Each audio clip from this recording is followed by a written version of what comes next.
Welcome everyone to Superhuman Entrepreneur. I'm back with you once again, Dr. Matt Accurso, and it is amazing to be back with you, like always. It is a beautiful, sunshiny day here in Florida. I got a couple waves this morning. I got a matcha tea on the beach, and now I get to sit with a person that is just doing ridiculously amazing things on the planet. And you know, the cool part about this individual is that not only does he teach it, but he lives it. I can't wait to introduce you to Dr. Chris Kukk, but I want to tell you a few things about him first. Dr. Chris Kukk was a former counterintelligence agent.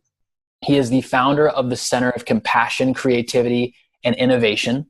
He's a professor of political science at Western State University, and he's the author of the book, The Compassionate Achiever. When I saw one of his videos and read some of the things that he was putting out there, I was blown away at how he was showing up with this amazing element of compassion in all that he does. And so we're going to talk more about that today. So without further ado, ladies and gentlemen, Dr. Chris Kukk. Dr. Chris Kukk, thanks for coming on the show. Oh man, thanks Matt. Thanks for having me on. It's an honor. Yeah, man, I appreciate you just coming on. And then not only that, but just what you're adding to the world and what you're teaching on so many levels is so important for all of us to understand. And that one word, compassion, you know, I think we've lost the essence of what that looks like to operate within compassion in our everyday lives. And I mean, I know I forget it.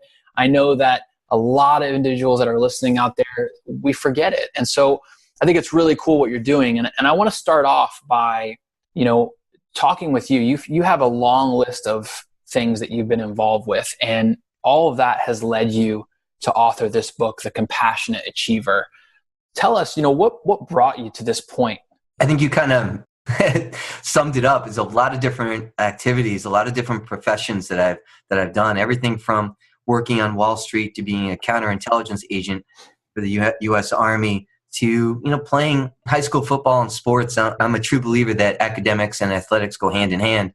And when I was taught in a lot of these different places, everywhere from the battlefield to Wall Street to the gridiron to the baseball diamond, I had coaches and I had mentors who constantly said that I had to be more ruthless, that I had to you know, look at the world in a zero-sum way, so that if one person gains something, another person has to lose something. And I listened to that. But then when I observed actually who rose to the top for a sustained amount of time, it was actually the people who looked out after others. It was the people who had compassion for other people. And I'm not saying that jerks, that selfish people don't get to the top. They sometimes do. But I noticed that they burn out faster than anybody else, because there are people that they took down when they went to the top that are chomping at the bit when they get the chance, when there's one slight little opening to take them down. The people who, you know, were selfishly regarding themselves as they moved up, they get taken down much faster. And, you know, you see it in business world, right? You had Enron, was considered the model of being a corporate leader and attaining money and moving up. People wrote about them as examples. And Enron, we know, you know, looked out for their own bottom line and literally drove electricity into the ground to make it scarce so it could raise its own profits. And where are they now? They're gone. Yeah. They're no longer in existence. But then you have businesses like Patagonia, who are constantly giving back to the communities that they're in and to the natural parks. And they've been around since the 1970s. And you see it, you know, not just in businesses, but even in history. You see it in, you know, Stalin, the leader of the Soviet Union, was once asked by Churchill, aren't you fearful of the Pope? And Stalin laughingly, you know, responded back to Churchill saying, how many divisions does the Pope have? Well, where's Stalin's Soviet Union? That's right. It's in the dustbin of history. And where's the Pope? He's still around. It's not about force. It's never have been about force. It's about coordination. It's about cooperation. It's about collaboration. And even Darwin has said that. And if you look throughout the history of humankind, it hasn't been one person against the elements. It's been a group of people that are moving forward together. And I think when we lose compassion, we lose the essence of who we are as human beings. What made human beings able to conquer the world. Compassion is nothing about being soft. It's about succeeding. And even when you think about compassion as soft, I ask that you simply look at the real world around you and look what cuts through hard elements, like rock. It's a hard element, but what can cut through rock? Water, a soft element. So from history to business to natural environment, what we think is soft and won't help us succeed is actually the opposite. And I think we've unlearned some key aspects of what it means to achieve success. And you're catching a wave this morning. I'm actually going to have to shovel snow where I'm at. And when you catch a wave, I love surfing. You're one with nature. Yeah. And that flow, there's a natural high that you get out of it, right? Those endorphins, man, are kicking in. Mm-hmm. And when you're tubing it and you're riding it, there's nothing like it. And that's when you're going with the flow, when you're not fighting against something, when you're making it part of who you are. And that's what compassion is. Yeah. Wow.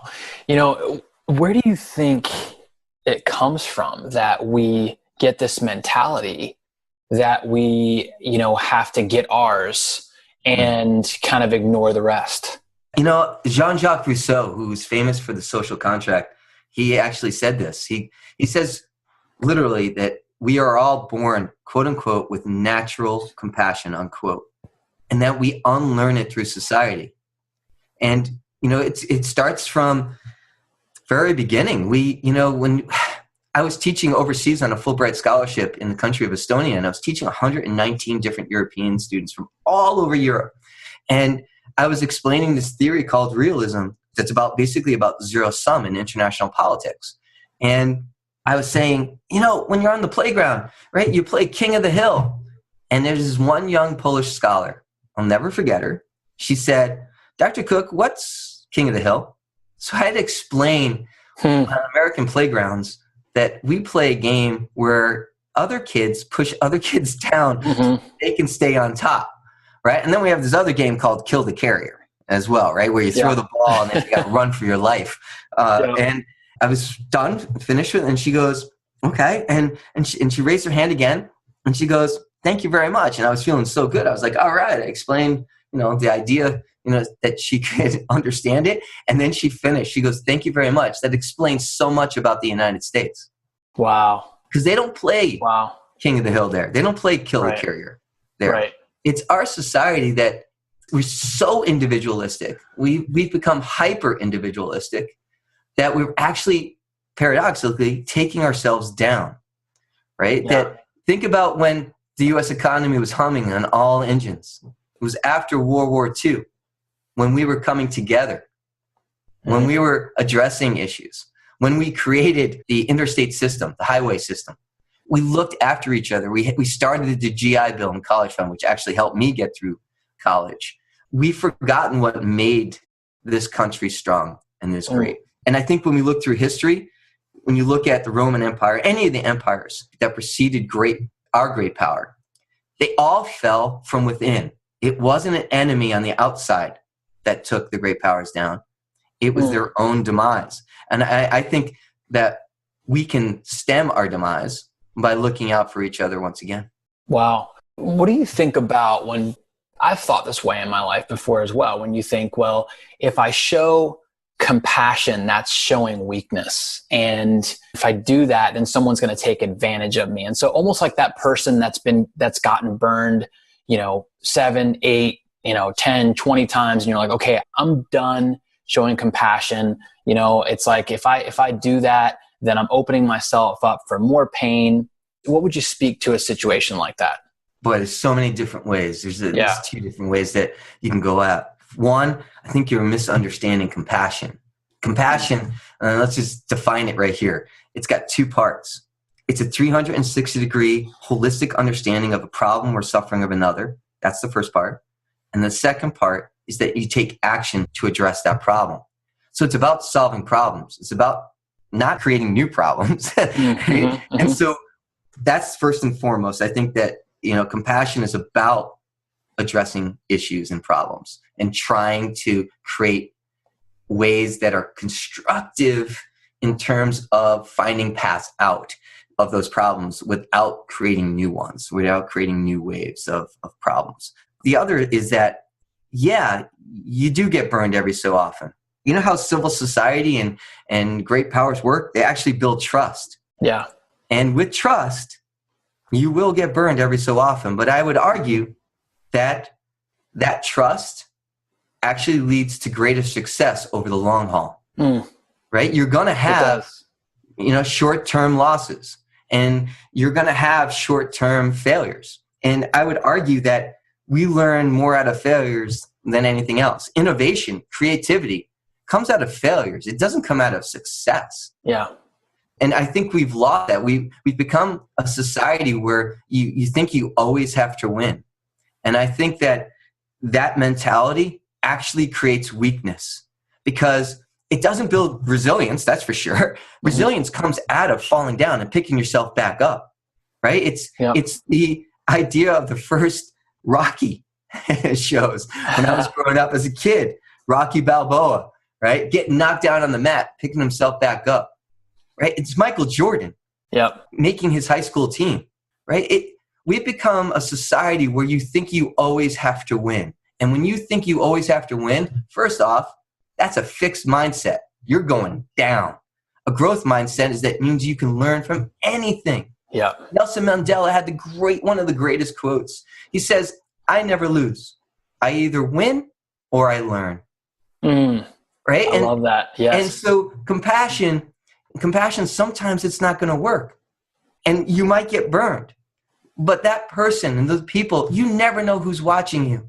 And I've had more doors open for me because I did something nice for someone, not because I thought anybody was looking. I didn't think anybody was looking, but someone was, and they found out, and then I got burned, and then a new door opened. Right? If you're doing it because you think that somebody's going to do something for you, you don't understand compassion. Compassion, a byproduct of it is success. It's not the reason you do it, but it's a byproduct of it. It's an intrinsic motivation. And any study on psychology and political economy shows you that intrinsic values lead to success and happiness more than extrinsic values like money or position. And compassion by in and of itself is an intrinsic value. And by any studies of intrinsic versus extrinsic values, intrinsic values trump extrinsic values all the time for success. Interesting. Wow. Love what you just said. So was there a moment in your life, Chris, where you saw compassion or you had to give compassion or something kind of like the magic mirror for you? Like, did you just all of a sudden walk through this and say, okay, I need to begin delving into this topic and teaching on this topic? Was there some situation in your life that you saw that really moved you to want to step further into this realm? I think, professionally there was, but I had a lot of great role models growing up. My grandfather and both my grandmothers.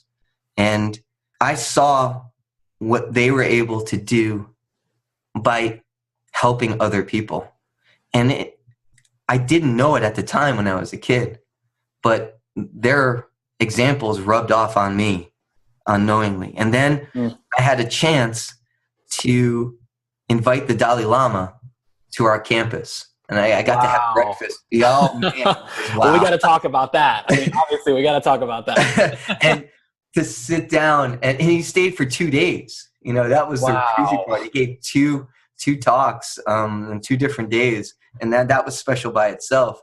And when it's about a 5-year process in order to get His Holiness, it took us a 5-year process, I should say, to get him there. So I started diving into a whole bunch of different types of aspects of compassion and Buddhism. And when I first started getting prepared to get him here, I realized it was kind of this Jenga piece for my entire life, from military to Wall Street to sports to academics, that compassion is the one thread that was it was the common denominator. And by preparing for His Holiness to come, that's when it kind of all clicked for me. It all kind of became this beautiful jigsaw puzzle of a bunch of different pieces became a giant picture that I was able to frame after I was gluing it all together with compassion. So I've had a lot of great people. I've been fortunate to have, both my grandmothers and then getting His Holiness, the Dalai Lama, to come to campus. I think that was the piece that put it all together for me. Wow. Let's talk about that. I mean, here you are with, a human being that's considered quite possibly the most compassionate human that's ever lived.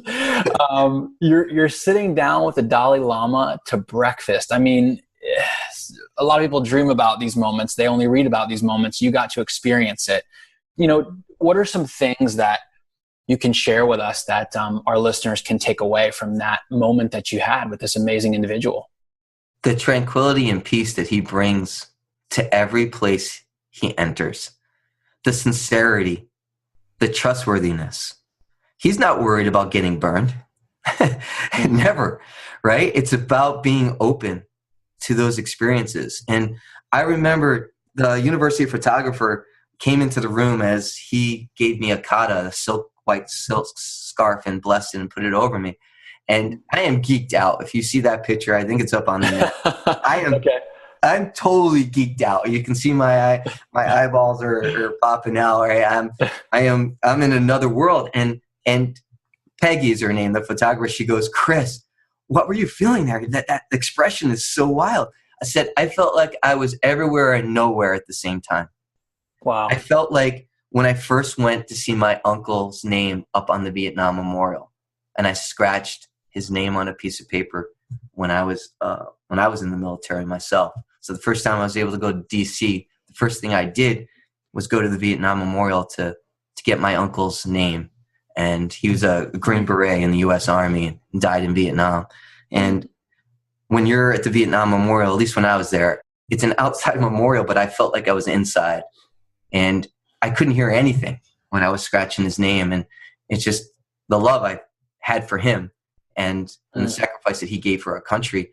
It made me feel like I was surrounded by love and power.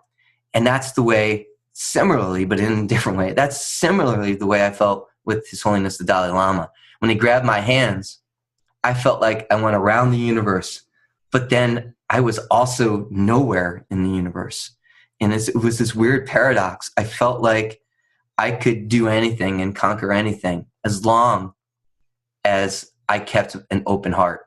And that sincerity that he has is so genuine and so real that you can't help but have that same feeling. Yeah. So, when someone tells me they're worried, they got burned, they're still looking out for themselves, and they haven't matured yet. They haven't grown into a person. They're still selfishly absorbed. And when you're not worried about getting burned, you help so many people, which also helps yourself as a byproduct. It's so true. It's so true. Because I think back on my own life and how when I let go of my own agenda, which I'm telling you, it's easy to talk about on a podcast for everybody out there. Like, I'm not like an expert at this. It's hard. It's very hard because we build our lives on dreams, right? We build our lives on, our aspirations and our goals. And especially in this day and age, it's like, there's this mentality of just, once again, just, kind of get yours and go for your goals, your dreams. And there was something that I heard, I'm going to totally butcher this, but something that I heard about, if all your prayers were to be answered today, would they help anybody else, or would they just help you? I love, right? Yeah. Garth Brooks had a song about this back in the 90s. I love all types of music, and he's country. Me too. And he had a song that said, "Thank God for unanswered prayers." And for me, that it's you miss life by thinking that there's only one wave to ride. And you're out there catching waves, and it's like running sometimes, right? Sometimes you don't feel like, I'm a long distance runner, and it's the days that you don't feel like you can actually go out and do a mile, where all of a sudden you're doing 11 miles, the fastest pace you've ever done. After the first mile you're in, you're like, oh, wow, this is a great day. But if you looked at it from the very beginning, it looked like it was going to be an awful day. And the same thing when you're surfing, I would argue. Sometimes it doesn't, you don't want to, it doesn't look right. And then you just give it a little chance and you're just like, you know what, let's just go out there. I just love being out there. Those are the days that are usually the best. It's true. Very true. 100%. Right? And it's the same thing with running. And I think if we stay so focused on what we think our dreams are and not open to letting life help us create dreams so that we can ride the wave, I think you miss so many cool rides in life by trying to control it, by trying to steer it one way. I think you miss. I would have missed the love of my life if I did that, actually. Wow. My wife, we're going to be married 30 years this coming May. Wow, congratulations. Thanks. That's huge. And you look so young. It looks like you're 10. Thanks. Yeah. And I remember the young lady before my wife. We met in senior in high school. I was on the lifeguard stand. I was actually on lifeguard duty when the young lady broke up with me. And I was like, all my buddies were like, they came down like, Chris, you want to get off the chair? I said, no, I'm good. I'm like, how can you be good? You just got broken up with. I said, that means something better is going to come along. Wow. And sure enough, my wife was there. Wow. That was it. The best thing in my life came along. And I think that when you get down, when something happens, and I think we fail to look at the possibilities that maybe a new door is opening up. Maybe some new opportunities is happening. And we forget that because we become so self-absorbed, we stay down. And, it was the one thing when this young lady broke up with me, I was like, you know what? That means something better going to come along. I've done the best I can. And, I just wasn't good enough for her. And man, then everything came right. Everything locked in. And my wife's been with me from counterintelligence days to semi-pro baseball to my PhD to everything. And I consider myself a very lucky man to have met the love of my life so young. Hey, Superhuman. Thanks for letting me interrupt this amazing show. Did you know that your mattress doubles in weight after 10 years from all the dead skin, dust mites, feces particles, and dust that's accumulated inside of it? Gross, I know, and you're probably eating. I apologize. The fact is, most people have no idea that their mattress is an oversized, fluffy petri dish that can cause all sorts of issues like headaches, achy joints, sinus congestion, decreased libido, and severe low energy. I've been researching the perfect high-performance mattress for over 5 years now, one that I can truly stand behind, and frankly, I haven't been able to find it until now. It's called Samina Sleep Systems. That's S-A-M-I-N-A Sleep Systems. This is hands down the most advanced bedding system on the market. And talk about comfortable. I could lay on just the bare organic mattress and be out in seconds. But don't listen to me. Try it for yourself. They have a 30-day money-back guarantee. If you're not sleeping 10 times better in 10 days, call me and I'll give you a special gift just for your efforts. You can go to Samina.com. That's Samina.com. It is a German company, so you're going to want to hit that little translate button at the top of your browser, and it will translate it to whatever language you desire. Hey, I really look forward to seeing you next time on the show. Thanks for spending time with us. This is kind of like side note, but I feel like this is worthy to ask. What have you found is the secret to your secret? I know everybody has their own secrets. What's your guys' secret to having this long-lasting love of your life? Boy, there's a bunch of them. One is trusting each other. Just utmost trust. If you can't trust, you can't love. It's something else if you can't trust. Mm-hmm. That's one. The other thing is that you're there for each other. It's an unconditional love. It's, I had a dog growing up, and he was always there. His name was Bullet. My dad was a New York City cop, so I was 5 years old when I got him, so I called him Bullet.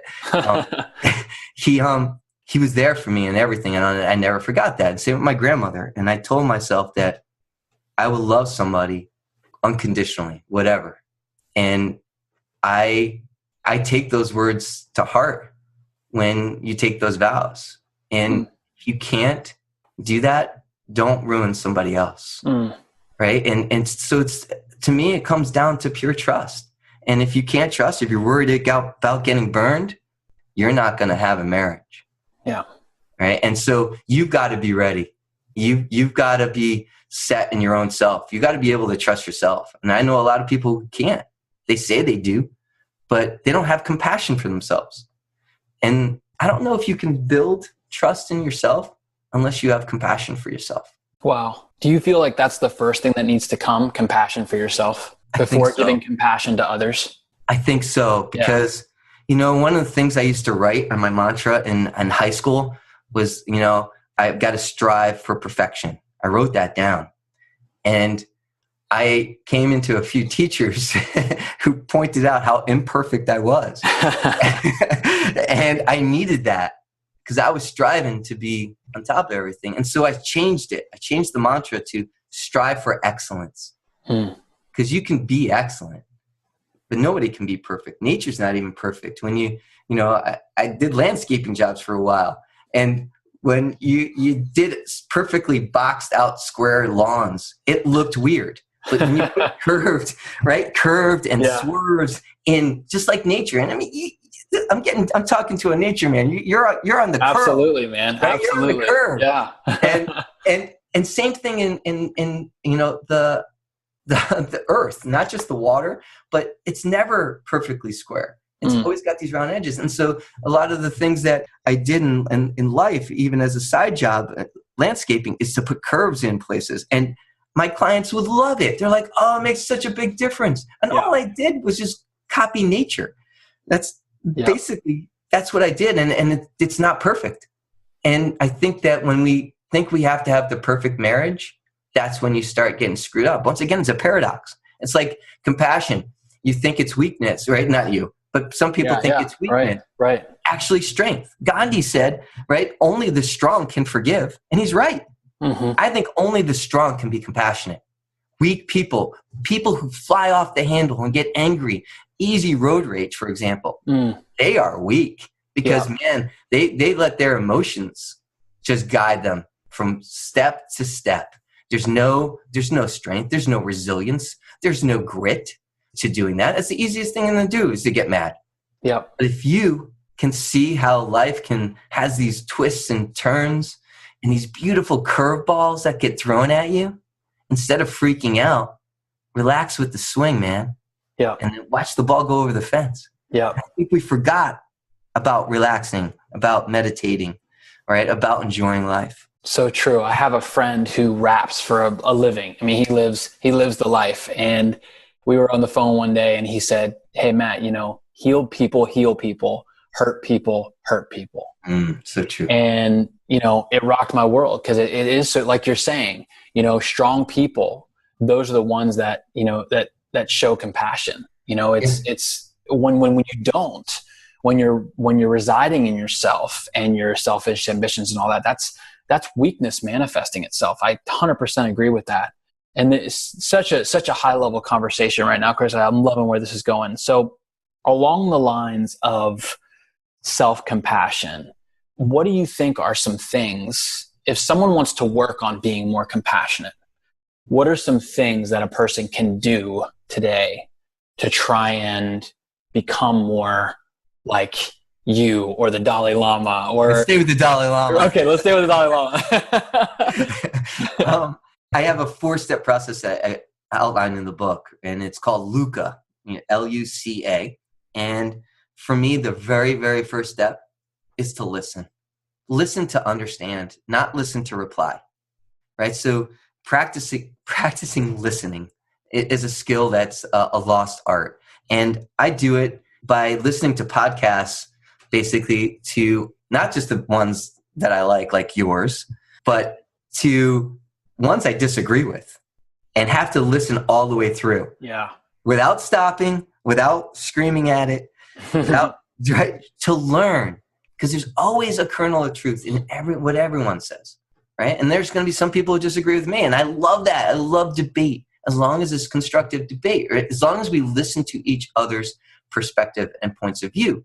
But we don't do that anymore. We listen to take down other points of view, not to construct new ways of moving forward. And I think that what we've forgotten is that everyone has a point of view. There's a book I just finished recently called The Knowledge Illusion, which highlights how that what neuroscientists have always said, that we don't see with our eyes, we see with our brains. And neuroscientists have proven this. But when you see with your brain, your emotions, your experiences color and frame what you actually see. So everyone sees the world differently. And I think that's a good thing, because that's where innovation and creativity can pop out of. And I think that we've forgotten that the simple act of listening gathers more information and more perspectives and more ideas than anything else.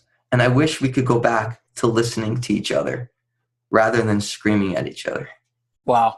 I feel like we could end our conversation right there. It's so monumental, though. It really is, because listening to know or listening to understand is the first, and then understanding to know what you need to do to help somebody, and then connect with capabilities is the C, and then A is act to solve.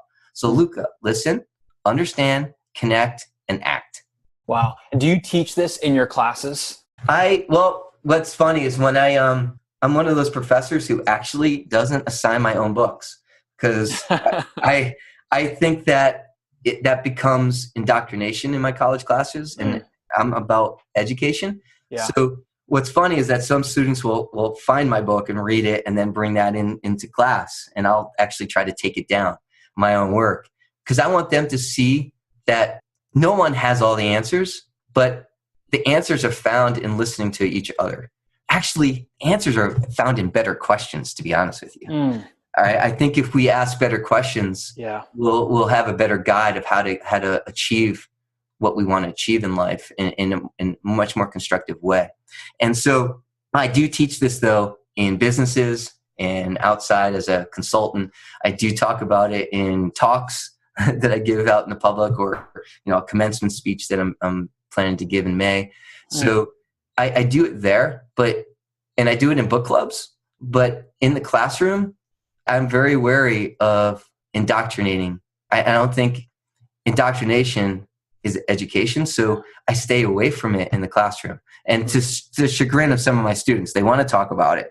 And so what I'll do is, in upper level class, I'll set it up where they have to give presentations of their own. I give them my presentation, where then they can take questions and try to take it down, right? To try to deconstruct it.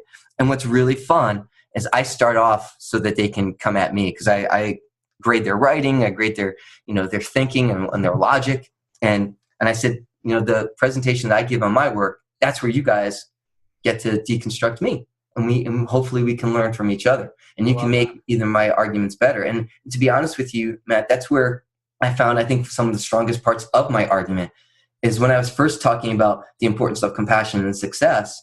My critics initially would always bring up Charles Darwin. And Charles Darwin, was supposedly it's survival of the fittest, right? And that's not Darwin. Right. Darwin never said that. Yeah. There's a guy named Spencer, right? And so, right. You're right. Once I listened to my critics and then I read Darwin, I realized Darwin supports compassion as a part of the evolutionary process. He talked a lot about sympathy, didn't he? Yes, he did. Yeah. The descent of man and sympathy. Yeah. Right? He used sympathy in 3 different ways: compassion, empathetic, or generosity even. So it all depends on where you're talking about Darwin and sympathy. But yes, but that's not the Darwin we're taught. And this is where it goes back to your initial question of why. And I use the King of the Hill example of why we don't get compassion, why we're so self-absorbed. But it goes back not just to what we do, but what we teach each other. And we've taught each other the bumper sticker version of Darwin. That's absolutely wrong, right? If you pick up Darwin, and you can get his books for free. They're everywhere. Just read Darwin. Don't read an interpretation of Darwin. Read Darwin himself. And you'll see that he's all about compassion, all about sympathy. I love that. Love those points, because you're right on. Because most often, people do regard him and with the survival of the fittest, and that's not it at all. So I love it. I love where the conversation's going. And that's where I listen to my critics, though.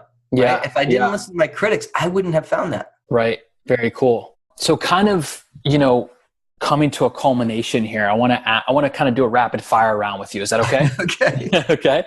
So first, I want to ask you, talking about compassion, and it would seem obvious that what you're passionate about, but your answer may look different. So I want to ask you this question. What are you passionate about as an entrepreneur that our heroes listening can benefit from? I'm passionate about solving problems. I love getting into the weeds of things. I love them backing out like a drone, and seeing the high end. I love complexity science, where you take different disciplines, different perspectives, and you smash them together in a blender and come up with new ways of addressing everyday issues. So, for example, right now, the last few years, I've been working on social emotional learning in schools. And I've worked with one of the moms of the Sandy Hook tragedy. And, she came looking for me because she knew I was working on social neuroscience and putting together a social emotional learning program. And so to help minimize the number of school shootings and to reduce them. And I said, it's not a quick fix. And for someone who was in the military, it's not arming teachers. That's for sure. There's no quick fix to this. This is about social emotional learning, about creating environments in school that kids feel that though it's a safe place. It's a place that you can go to no matter what your background is. And social emotional learning creates those environments. It creates that environment. Matter of fact, David Brooks in the New York Times recently wrote an op-ed about what gets schools going. And he talks about leadership and the role of leadership in creating an environment where everyone feels as though they're safe to learn and succeed. And that's social emotional learning. And it's called SEL. And so you only get to those things, I think, by looking at different perspectives and from different disciplines in life. And so what gets me passionate and going, and this is why I'm the director of the honors program. The honors program slams together all these different disciplines: economics, biology, business, nursing, you name it. And so when you sit down with all these students and you talk about issues that are happening in everyday life and the different perspectives that come out of it, holy cow, you feel rejuvenated. You're like, okay, we may have one problem, but you know what? We have about 10 different ways of addressing it. Wow. That's right. Cool. Let's go for it. Let's see. Yeah. Right. Some of them are not going to work. But boy, when you have those, it's like a Swiss Army knife for life. And that's passion. That's what gets me going. That's why I'm in education, because I think ignorance is our greatest threat. And with understanding, not just knowledge, because knowledge you can just fill in little bubbles on a test sheet, and that doesn't get you any wiser. But understanding is when you take knowledge and you put them together like Lego pieces to create new perspectives and a new way to see the world. That gets me pumped up. And your energy is coming through the line right now. I'm loving it. We all need a Dr. Chris Kukk, by the way, when we're addressing a problem. So he can present to us 10 solutions. Here are 10 solutions, pick one. What creates the most peace in your life, Chris? Oh, boy, I think it's a combination of things. When I come home, when I drive up my road and get to my driveway, I always take a deep breath, and I didn't even know that. When I come home, that's peace. And I wish everyone could feel that. And I know they don't. But I have 3 little boys and a wife and a dog that just make life peaceful. And I know it sounds chaotic, but it's this chaotic peace that happens. But personally, what I do is I run and meditate. So I'm a long distance runner. And when I'm on the road running, I feel like everything is doable. And then when I come, I do a 10-minute compassion meditation as a warm down. When I'm stretching, I put my legs up on the wall and I have a 10-minute compassion meditation. And it's like a reset button. You're laying on your back and your feet are up on the wall? You got it, man. Okay. Yep. That's cool. And I have 10 minutes where the best thing to do is to get your legs never to cramp is to put your legs up after your run. Yeah. And so 10 minutes is it. And so I realized I was cheating without the compassion meditation. And then I wasn't getting my compassion meditation. So I decided, you know what? I want to put them together. And it's worked like a charm for me. And that, my boys can come with me with any problem and I'm good to go. I love that. I love that, man. What helps you enter flow state or get in the zone during your day? It's to get up and move. When I'm stuck, I have a path out my back. I have 3 acres, and I created what I call the pondering paths. And so, for example, if I have writer's block, all I have to do is step on the pondering path, and all of a sudden ideas come. So I always carry a pad with me. So when I'm home, getting on the pondering paths at work is to literally go downstairs to where the students are at in the honors house and literally just to talk with them and to hear what they want to do and the people that they're becoming. That gets me pumped. And they think I'm helping them. But Matt, they're really helping me. Chris, we need more teachers like you, man. I wish I had a professor like you. I mean, I shouldn't say that. I've had a couple, but it's professors like you that allow individuals to truly be who they are and imagine and create and not be scared to go out there and make it happen. So thank you so much for showing up the way you do, Chris. And for everybody out there, I think you would agree that Dr. Kukk's passion comes through the line. What books would you recommend right now if you could choose 1 or 2 to tell listeners about? One, since we've talked about him already before. Actually, can I give 2? Absolutely. You can give 4 if you want. All right. Universe in a Single Atom by His Holiness the Dalai Lama. It takes what I consider complexity science and puts it together with compassion in a way that's so beautiful. It's like the one book I would take with me if I was on a deserted island, because every time I read it, I learn something new. So it's one of those books. But then also the Book of Joy by him and Desmond Tutu, Archbishop Desmond Tutu. They co-wrote a book called The Book of Joy, which I think it's so much fun to read, and every chapter is very different. And then for the business and the entrepreneur side, definitely Give and Take by Adam Grant.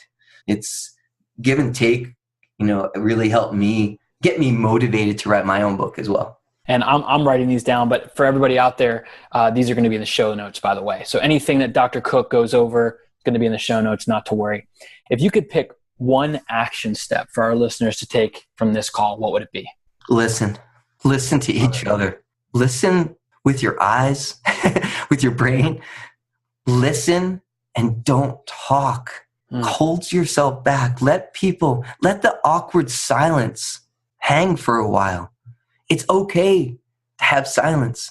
And sometimes in that silence, you can read body language of people and what they're really trying to say. Sometimes people just say things to get through things, but their actions and the way they hold themselves sometimes speak louder than any words they say. So take the time to listen to someone, especially those that you love. I'm going to let that just settle in with all of you listening. I think that's a great place to end. Dr. Kukk, you came on this show and you not only delivered, you blew it out of the water. Thank you so much for coming on with us today.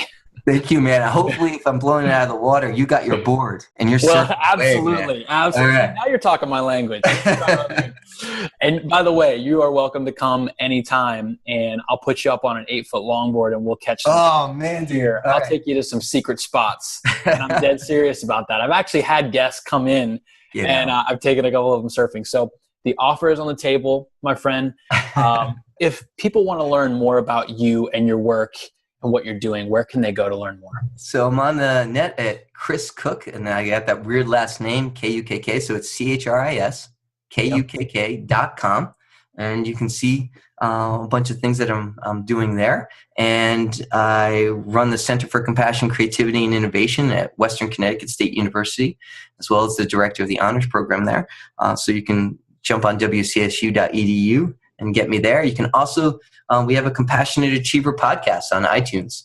And so we interview various compassionate achievers from different walks of life, everything from police chiefs who have woven compassion into their practices to recently a mom who had lost her daughter to school violence. A young man stabbed her to death in the school hallways, and she's created a foundation to help other people so that they can avoid having that happen to their daughters and sons. So there's a bunch of different ways, and look forward to meeting you all out there. Wow, Dr. Chris Kukk, ladies and gentlemen, thank you so much once again for coming on. To everybody out there, I just want to challenge you and myself to listen more, to stop what's going on in your day. Take 5 minutes, even if it's stepping out in nature and just listening to nature. Listen to the surrounding sounds around you and truly appreciate the breath that we get to take today. We get to wake up. We don't have to wake up. We get to wake up and live this amazing life. So to all you superhumans out there, continue to listen, continue to breathe, continue to be the amazing person that you are. And I'll see you next time. Hey, World Changer. I hope you enjoyed today's show. Do you desire to gain an unfair competitive advantage in life? Do you want more energy, focus, and clarity to add more life to your years and years to your life? I can almost hear your answer coming through my headphones, a resounding yes. If that's the case, you can go to superhumanentrepreneur.com/hack in order to get your free high performance hack guide. That's www.superhumanentrepreneur.com/hack. My mission is to help activate high performance among 10 million entrepreneurs and their families within the next 10 years. If you're loving the content you're hearing, you can partner with me on this mission by simply leaving a review on iTunes. If you do this now, I'd very much appreciate it. Thanks for listening, and I look forward to giving you even more high performance value next time.